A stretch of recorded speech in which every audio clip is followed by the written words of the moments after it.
Assalamualaikum warahmatullahi wabarakatuh.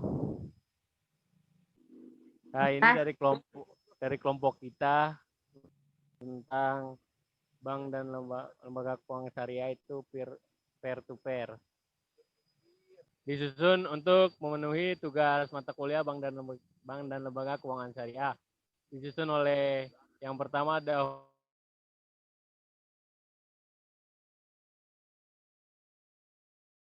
Hoga Denitri Atmaja, yang keempat Fikri Raffi Maliki. Ya, silakan slide selanjutnya, kedua. Slide selanjutnya, oke. Yang pertama itu pengertian peer-to-peer lending. Salah satu perkembangan teknologi ini di bidang keuangan adalah finansial teknologi atau disebut dengan fintech. Fintech merupakan salah satu inovasi dari bidang finansial yang mengacu pada teknologi modern. Sebuah lembaga riset NDRC atau The National Digital Research Center menyebutkan bahwa fintech adalah sebuah istilah untuk inovasi dalam jasa finansial, di mana teknologi adalah kuncinya. Fintech adalah sebuah layanan yang menyediakan produk-produk keuangan dengan menggunakan dan memanfaatkan teknologi informasi yang sedang berkembang. Peer-to-peer lending adalah penyelenggaraan layanan jasa keuangan untuk mempertemukan pemberi pinjaman dengan penerima pinjaman dengan rangka melakukan perjanjian pinjam meminjam melalui sistem elektronik dengan menggunakan jaringan internet. Layanan P2P merupakan penyelenggaraan Badan Hukum Indonesia yang menyediakan, mengelola dan mengoperasikan layanan pinjam meminjam uang berbasis teknologi informasi. Peer-to-peer lending merupakan model bisnis keuangan yang mentemukan antara pemberian pinjaman dan pinjam melalui sebuah platform, di mana model ini lebih menguntungkan dibanding platform keuangan tradisional. Lanjut. Yang kedua, konsep peer-to-peer lending. Peraturan Otoritas Jasa Keuangan nomor 77 POJK-01/2016 tentang layanan pinjam meminjam uang berbasis teknologi informasi menjelaskan bahwa layanan pinjam meminjam uang berbasis teknologi informasi adalah penyelenggaraan layanan jasa keuangan untuk mempertemukan pemberi pinjaman dengan menerima pinjaman dalam rangka melakukan perjanjian pinjam meminjam dalam mata uang rupiah secara langsung melalui sistem elektronik dengan menggunakan jaringan internet. Yang kedua akan dilanjutkan oleh rekan kelompok saya, silakan. Nah, selanjutnya itu yang ketiga, cara kerja peer-to-peer lending. 1. Mendaftarkan diri untuk memulai berinvestasi dalam platform P2P lending adalah harus membuat akun pada platform tersebut dengan melengkapi data pribadi yang mencakup kartu tanda penduduk dan nomor rekening bank. Dan yang kedua itu, pilih produk pinjaman setelah mendapatkan data pribadi Anda. Platform P2P Lending akan memberikan Anda informasi lengkap tentang sang peminjam. Dari informasi ini, Anda akan disuruh untuk memiliki calon peminjam yang sesuai dengan pertimbangan risiko Anda yang ada di dalam data mereka. Pertimbangan risiko ini dapat dihubungkan dengan tingkatan produk yang tersedia. Dan yang ketiga itu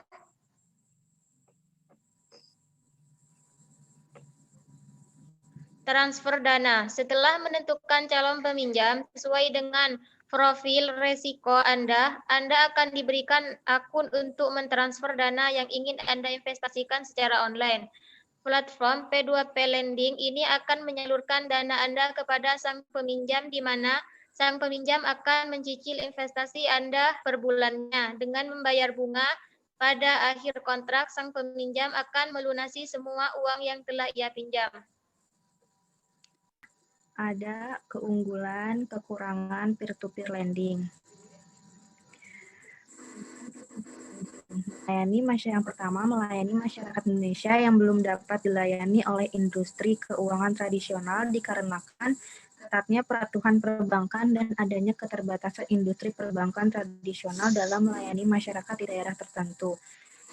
Menjadi alternatif pendanaan selain jasa industri keuangan tradisional, di mana masyarakat memerlukan alternatif pembiayaan yang lebih demokratis dan transparan.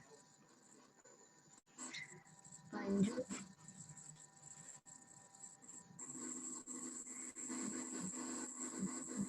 Oleh Otoritas Jasa Keuangan atau OJK. Dengan terdaftar lending dengan OJK berarti lending menjadi aturan yang telah ditetapkan oleh OJK dan semua yang mereka lakukan dipantau oleh OJK sehingga membuat mereka lebih kredibel atau terpercaya. Yang keempat, memberikan pinjaman dengan cepat dan mudah seperti dalam bagian cara kerja P2P lending. Step-step yang harus dilakukan untuk menjadi pemberi dana tidaklah sulit dan hanya memerlukan 3 step dan dapat dilakukan langsung secara online.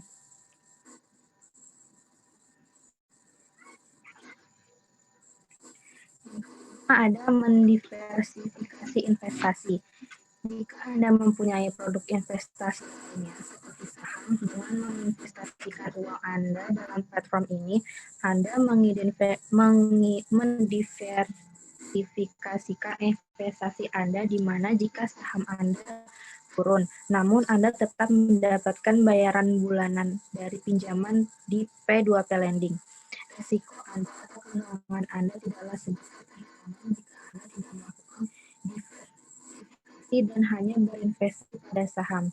Yang keenam, platform P2P lending menjamin dana yang investasikan berdasarkan risiko pendanaan. Yang ketujuh, bunga yang lebih tinggi. Bunga tahunan yang diterima dalam investasi P2P lending biasanya mempunyai jumlah yang 2 kali lebih besar dibandingkan bunga konvensional. Dilanjutkan oleh Denny.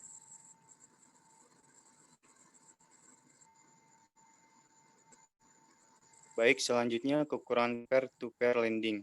Yang pertama, fintech merupakan pihak yang tidak memiliki lisensi untuk memindahkan dana dan kurang mapan dalam menjalankan usaha dengan modal yang besar jika dibandingkan dengan bank. Yang kedua, ada sebagian perusahaan fintech belum memiliki kantor fisik dan kekurangannya pengalaman dalam menjalankan prosedur teknik sistem keamanan dan integritasi produknya. Yang ketiga, investor tidak dapat menarik pinjaman yang telah diinvestasikan kapanpun sesuai yang ia inginkan. Yang keempat, adanya risiko kredit, artinya meminjam gagal dalam mengembalikan pinjaman sehingga dana yang sudah diinvestasikan lenyap.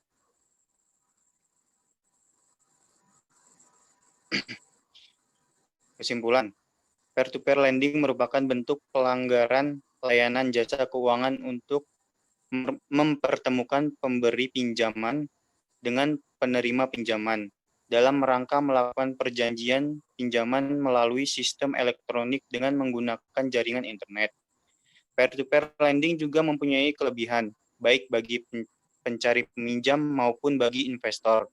Pemberi pinjaman untuk mencari pinjaman peer-to-peer lending menawarkan suku bunga yang lebih rendah daripada bunga yang ditawarkan oleh bank tersebut.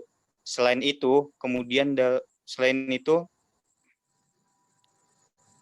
kemudahan dalam proses pengajuan pinjaman juga ditawarkan oleh platform ini.